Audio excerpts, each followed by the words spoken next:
welcome to like this live at 5. I guess I'm the lucky one that gets to be here this time for the instrumental category. So I guess I'll be doing a whole lot of instrumental music, and I will make sure to answer all of your questions on Facebook if you're there, and on YouTube I will take a look at them afterwards if I do get any questions on there. But I'll do some classical stuff, some of my own stuff, maybe something else, maybe even a classical orchestral excerpt that I get to do for my ensemble auditions for university. I don't know. So anyways, I'll get started then.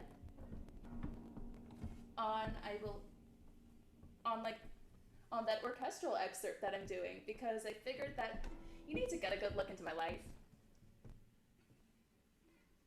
Waltz the Flowers by Tchaikovsky, the cadenza for the harp.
I just figured that for the beginning,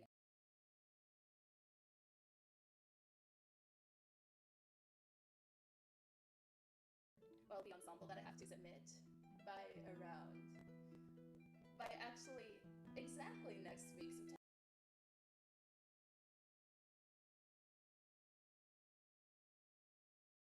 September. So I have to think about what I'm gonna do next. I was thinking of doing an original.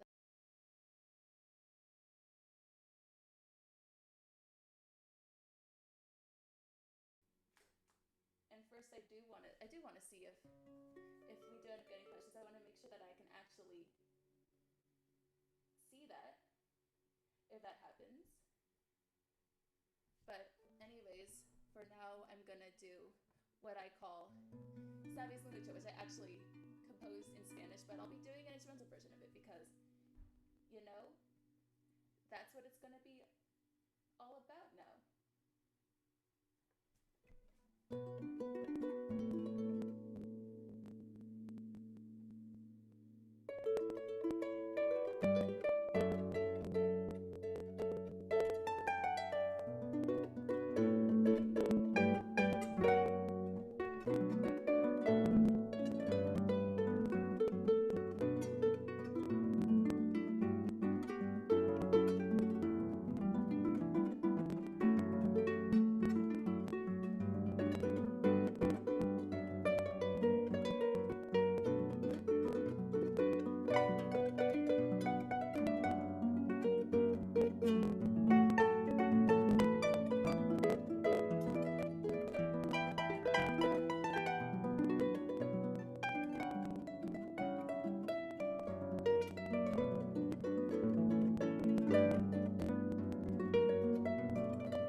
favorite song to play?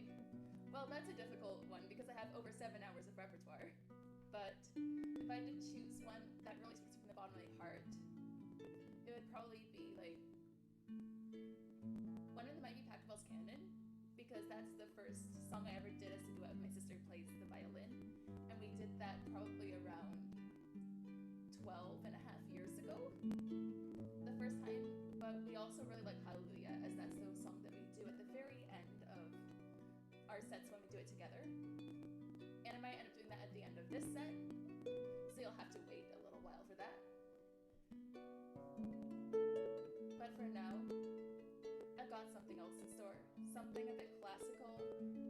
I know I've done it quite a bit, but my Scarlatti sonatas. Basically one of the only Baroque pieces that I actually enjoy playing because it's not one of my favorite genres of classical music to do.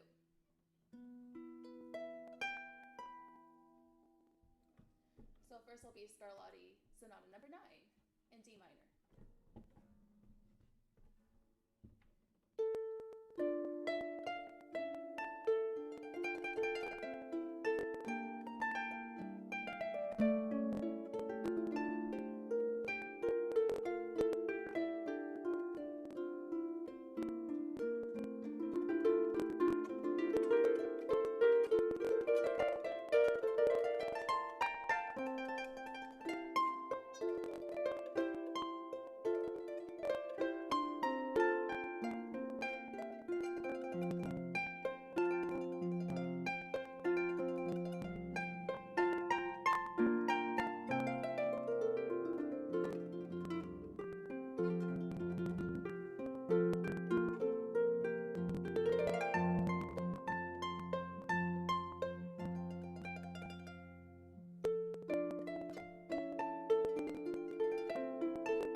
obviously the first one was Scarlatti number 9, and then the one I just did now was Scarlatti Sonata number 11 in C minor.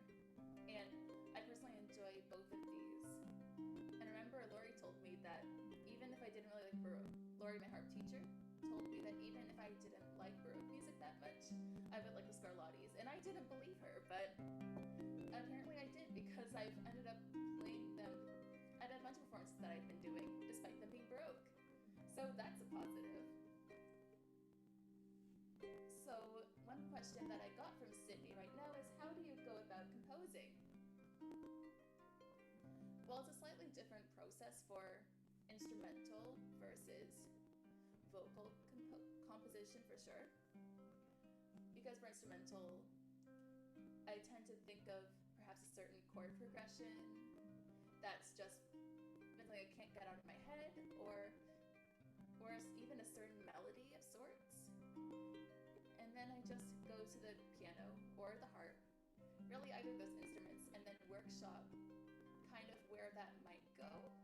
So I do a bit of improvisation in that area, and then when I figure out what works, I might end up doing a bit of work to see how it would visualize in the sheet music, and I end up either doing it very methodically, which I have done sometimes 2 bars a day, or just compose it all in one shot.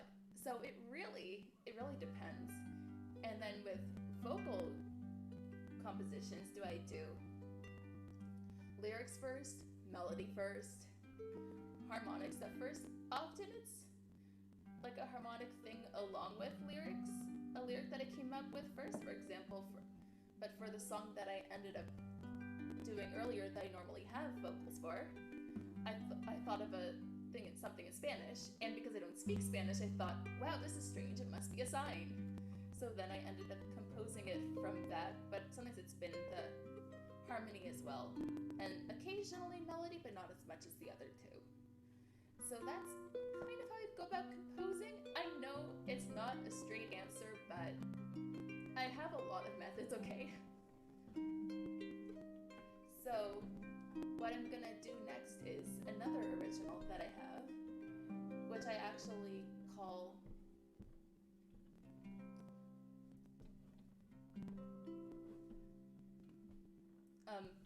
Read You From My Mind.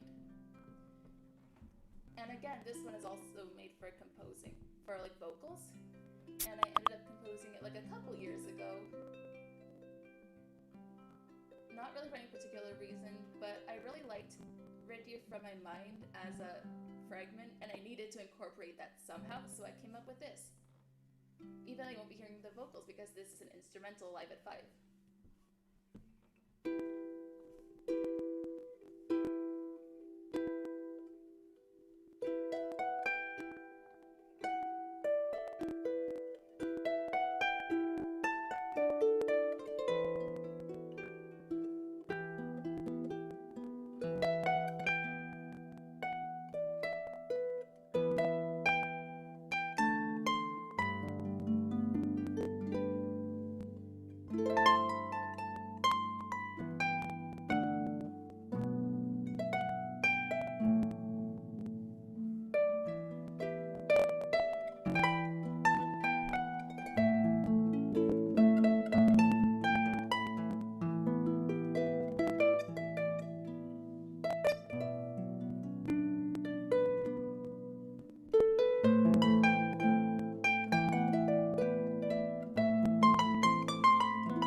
that was again really from my mind. So like, so I know that Brandon, thank you Brandon Pellet, that you think that mine is the raddest. I'll try to make it even more than the raddest, but I don't know if I can, but I'll try to do my best. And you know how I'm doing best? By doing a purely instrumental composition that I did only for harp, just for harp. And you know, I've just come up with a name for it on the spot. You know what that is? The Raddest. Yes, that's the actual name for my song. Now, I didn't actually know I was going to name this instrumental, but that's what it's going to be. Because hopefully it will knock all of your socks off.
hope that all of you enjoyed that purely instrumental composition that I just named The Raddest. I really hope that you appreciated that. So I just tried to do like a bunch of different things that I know people can do with the harp, but a lot of classical compositions don't really have. I did say I was going to go a little outside of the box, and maybe I just took a tiny step outside of the box. Then, because one of the things I really like to do, particularly while improvising, but I've started to bring into composing, are those novel effects on the harp that we see in modern harp compositions, that we don't really see in a lot of the classical ones that are in all of these syllabi. But I guess sometimes being classical is a good place to go back to. Like, for example, in an impressionist song that I know on the harp, which I also know on the piano, Arabesque, number 1 by Debussy, which I learned first on the piano and then the harp. And I did for my ERCT harp exam like around 3 years ago.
So in all honesty, I don't know what happened there, but I guess I did the beginning of the Debussy and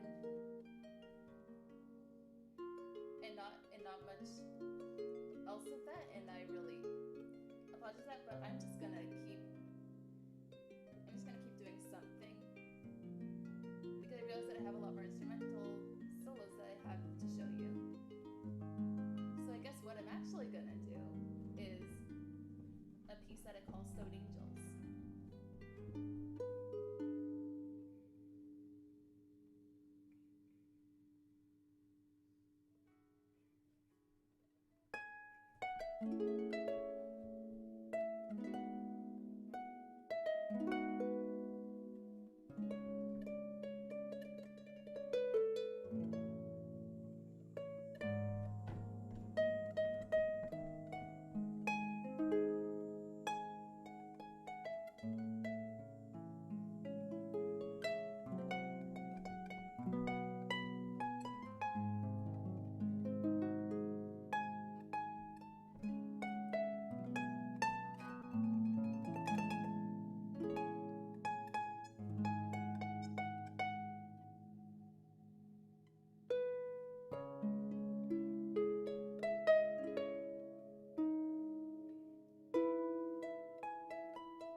like I could do like a little bit of it with it afterwards to make it slightly less minimalistic, but then go back to its minimalistic origins, whether I end up doing it as an instrumental solo, which I really enjoy doing, or with vocals, which I also really enjoy doing.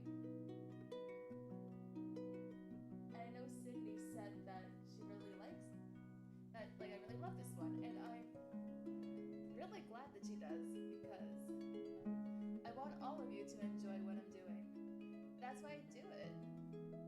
Do it here on this platform so that all of you can hopefully watch it and hopefully enjoy it. And even if you're watching it not live, I still hope that you enjoy it. And I still thank all of you. But I do have some more before I end up going off here for tonight, including what I think is a pretty rad cover of, like, basically my version of You Belong With Me by Taylor Swift. Yes, I know, but I do something more with it. You'll see what I do. I make it extremely harp-like.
part that isn't normally meant for the harp.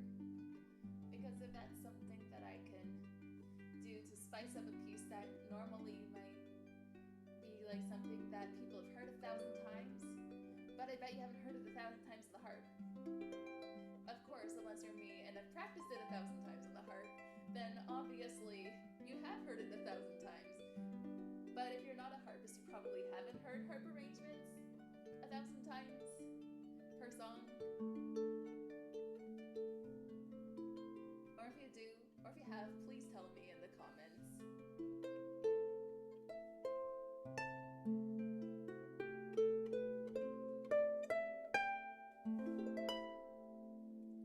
So the next one I'm gonna play is another original because I've been trying to do some covers, some originals through this entire thing. And one of the originals that I have planned is actually kind of related to Stone Angels. I call it Forest of Ice. I did it at a similar time, maybe a few months later. And again, it'll be an instrumental version.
always feel like a certain sort of protectiveness over my songs.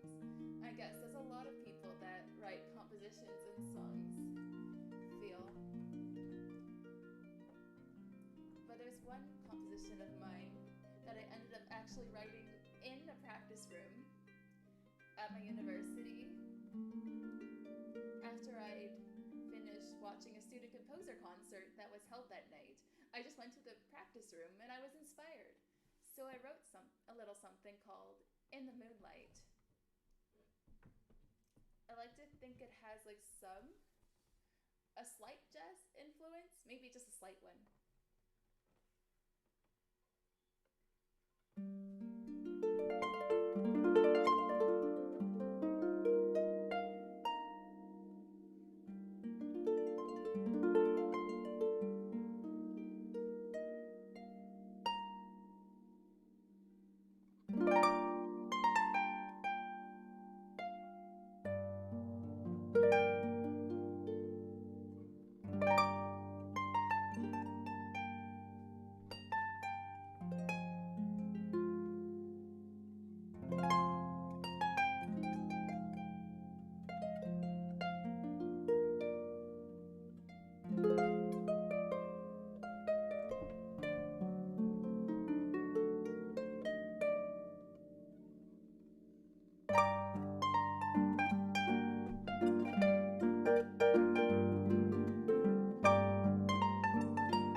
also one of my newer ones. Again, as I said, I composed that in a practice room. I guess because it was at night and I saw the moonlight out of a window, so that could have also been it, as combined with the fact that I was just at a student composer's concert right before I composed it. I really hope it doesn't sound too similar to any of the ones there. If so, I'm sorry, Lori, student, that I might have taken a bit from, but I really don't think I did. But if I did, please tell me if you're watching this and happen to stumble upon this.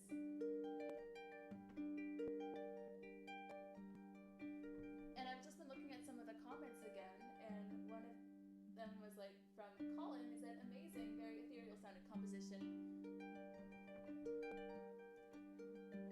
And thank you very much. I'm not sure if it was this one or the previous one. It might have been the previous one, but it could be this one too. And then David said, very pretty, Danielle. It reminds me of Blue Bossa a little bit. That's probably talking about this one. Anyways, thank you all for the support that you've been giving me. I'm just gonna give you one last song. I said very early on this live stream that one of my favorite covers to do is Hallelujah. And it's one that we tend to do at the end of each set. So it's a bit of a tradition now, but trust me, like, I always like doing something a bit different every time with it. So I'm gonna see if I can go through all of the keys from like basically 7 flats to 7 sharps. Not necessarily all of the keys, but certain keys in there.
or B major, and then A flat major, and then D major, and then C sharp major, or D flat major. So like, I just wanted to thank all of you for coming here. I appreciate all the support, and I also wanted to thank OMCI and to the producers that are working so hard behind the scenes. And y'all are amazing. I just wanted to let you know. So please stick around for the amazing acts that are going to be after me on the live stream. I just want to thank all of you. It was so fun. So like, see you, and I'll definitely be watching the other live streams. So anyways, like, see ya.